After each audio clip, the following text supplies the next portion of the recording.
Hola, hola y bienvenidos al canal. Hoy sí, un domingo más. Me vais a ver un poco extraña porque, bueno, habitualmente no suelo llevar estos pelos de loca de la colina rizado, pero bueno, hoy no me ha dado tiempo a más. ¿Qué tal la semana? Ya veo que el vídeo anterior os está gustando un montón también y como lo prometido es deuda, esta semana venimos con un caso español que sí que es cierto que es conocido, porque yo ya había oído hablar de él, de hecho hay algún documental sobre este caso, pero no ha sido tan mediático, o bajo mi punto de vista, no ha sido tan mediático como pueden ser pues los marqueses de Urquijo, Alcácer, que sí que están como muy sonados, ¿vale? Entonces ocurrió en Valladolid, aunque sí que es cierto que afecta a más puntos de España. Y hoy vamos a hablar del no puedo decir la palabra completa, del ascensor. Dicho esto, si no lo estáis ya, suscribiros al canal, dale a la campanita para que te avise de cuando subo nuevo vídeo y dale a me gusta también, que al final dándole a me gusta pues nos ayudáis a seguir llegando a la gente, a seguir llegando a gente pues fan del true crime como nosotros y bueno, pues que nos sigan conociendo. Dicho esto, ¿de quién vamos a hablar hoy? Hoy vamos a hablar de Pedro Luis Gallego. Como os decía, él era de Valladolid y tenía tanto la ciudad de Valladolid como los alrededores, bueno, pues totalmente atemorizados, ¿no? Con los hechos que él estaba cometiendo. Vamos a remontarnos a cómo era y es, o de dónde venía, ¿no? Pedro venía realmente de una familia normal, de una familia trabajadora, sin ningún tipo de incidente en el pueblo. Él estudió además en un colegio religioso y pues ya os digo que no se le veía ningún ápice de, bueno, pues de llegar a hacer lo que realmente hizo, ¿no? Posteriormente. Pero con solo 19 años se convirtió en un... Bueno, si la primera palabra la puedo decir, depredador, ¿vale? Entonces ahí me entendéis.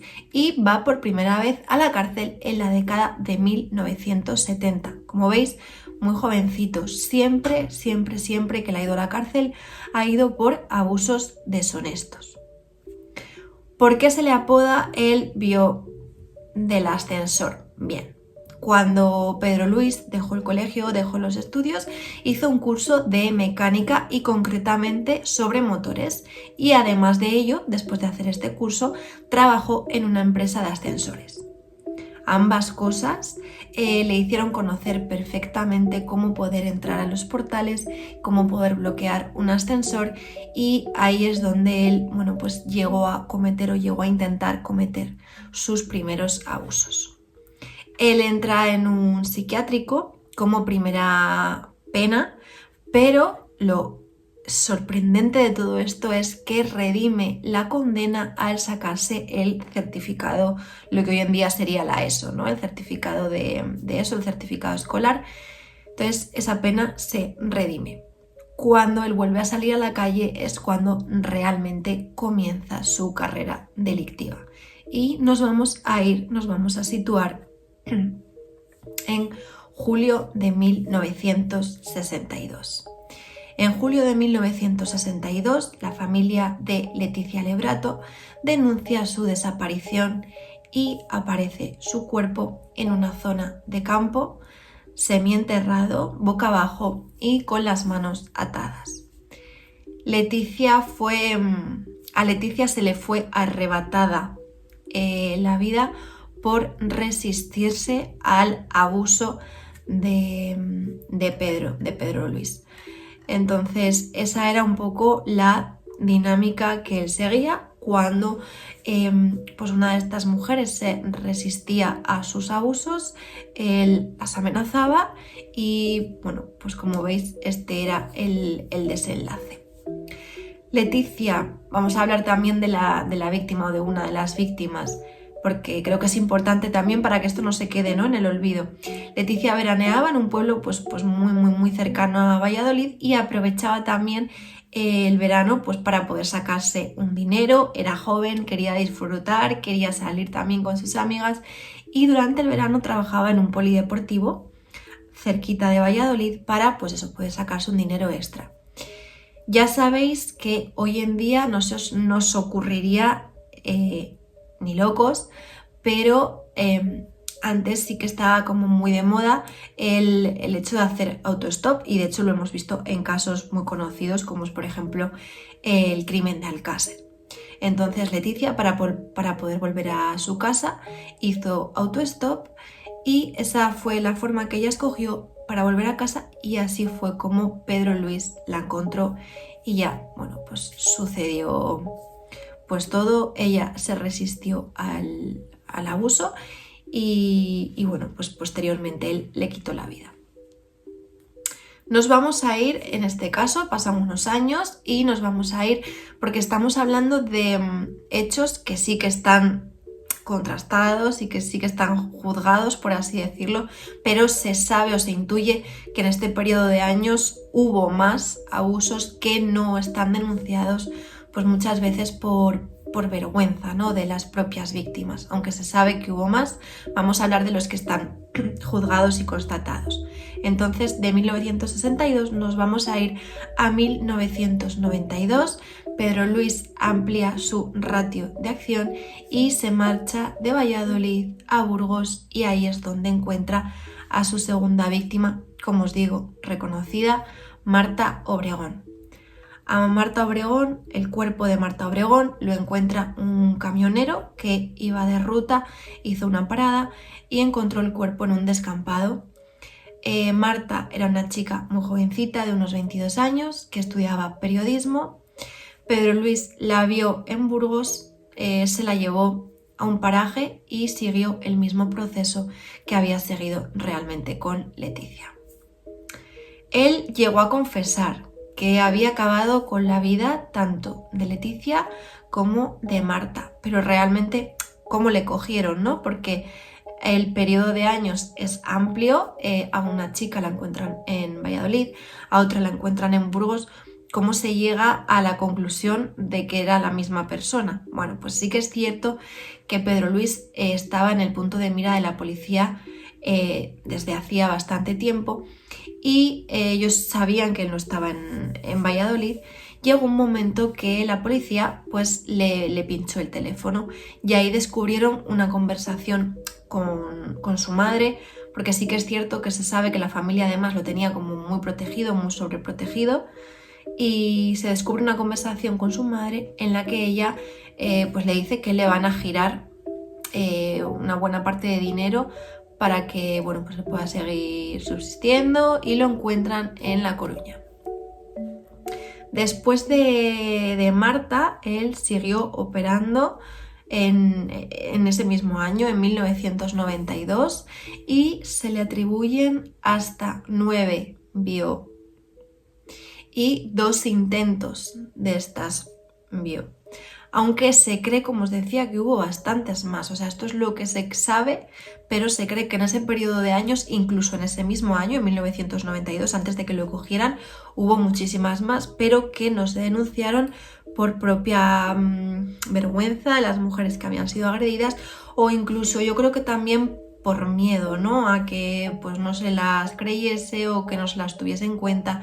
Entonces, bueno, esto es lo que ocurrió. Cuando él ya fue juzgado, pasó 21 años entre rejas y se le puso en libertad en 2008. Le afectó la doctrina Parot, y cuando salió, pues tuvo una salida realmente muy mediática. ¿Por qué? Porque nadie le estaba esperando fuera de la cárcel, y cuando salió volvió a atacar en Madrid varias veces más. He leído en unos sitios que 3, en otros he leído que 6, mínimo 3 veces más fue las que volvió a atacar en Madrid durante los años 2012, 2017, y de nuevo fue detenido en junio de 2017. Actualmente se enfrenta a 96 años de cárcel. Sí que por lo que he leído, él va a poder salir de la cárcel me parece que con 82 años, cuando él tenga 82 años, y que va a estar vigilado hasta que tenga los 92. Y aquí la cuestión es la siguiente, bueno, lo que yo me llego a plantear, ¿no? También y a pensar. A esta persona, como os he ido contando, se le condena a un ingreso en un psiquiátrico en un primer momento en el que se redime su condena por sacarse un certificado académico.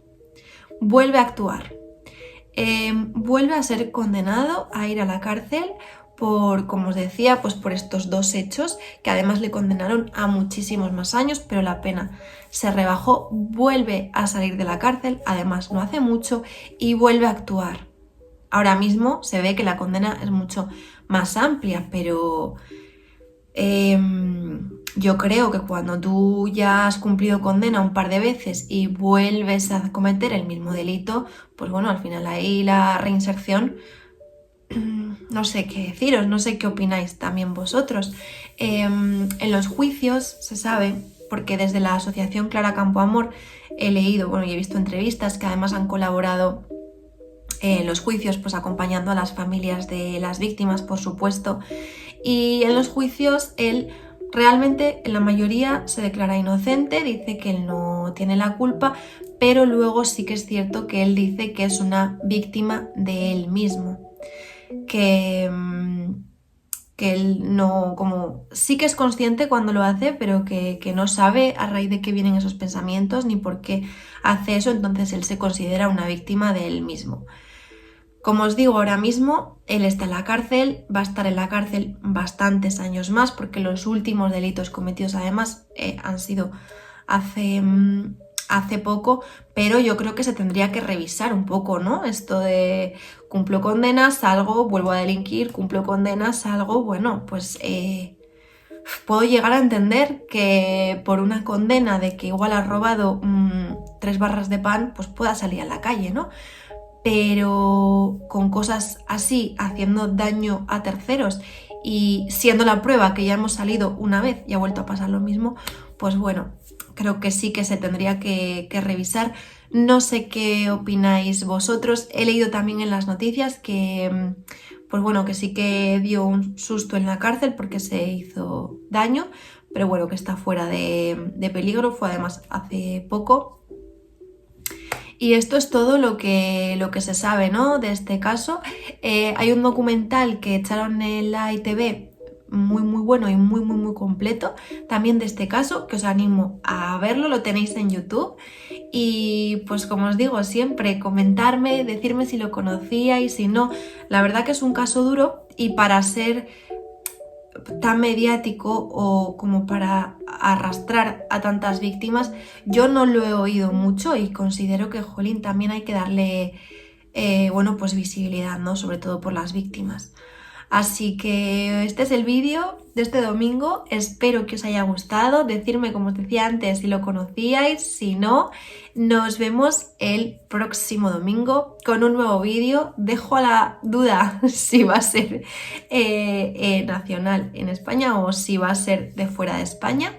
Así que os sigo leyendo recomendaciones, ¿vale?, que me vais dejando, las tengo todas apuntadas para ir sacando vídeos. Así que muchísimas gracias por llegar hasta aquí y lo dicho, que tengáis un feliz domingo, una feliz semana y que la disfrutéis también. ¡Chao!